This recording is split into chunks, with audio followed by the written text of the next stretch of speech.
ఒక ఆడపిల్లగా నేనేం చెప్తా అంటే, అమ్మాయి 9th క్లాస్ చదువుతుంది, అమ్మాయి తెలుసా తెలియక ఒక తప్పు చేసింది, నా తప్పుగానే మనం తీసుకోవాలి. సో అలా అయిపోయింది కదా అని ఇంకా అమ్మాయిని ఇంకా ఎక్కడ రానియకుండా ఎక్కడ ఇది చేయడం అనేది కరెక్ట్ కాదు కదా.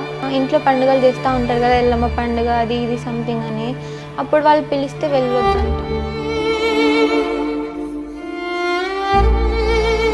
తన లైఫ్ తన ఇష్టం కదా, అంతా తనకు చెప్పేటోళ్ళు లేరేమో, ఇది తప్పు ఇది ఒప్పు అని చెప్పేటోళ్ళు లేరేమో.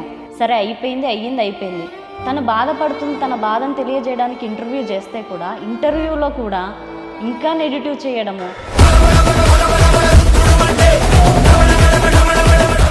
ఎవరి వల్ల కారణం అమ్మాయి అలా వెళ్ళిపోయింది అయిపోయింది అనేది ఆడియన్సే డిసైడ్ చేస్తున్నారు. ఇక్కడ నేను డిసైడ్ చేయట్లే, కూర్చున్న ఇంటర్వ్యూ ఇచ్చే సౌందర్య కూడా డిసైడ్ చేయట్లేదు.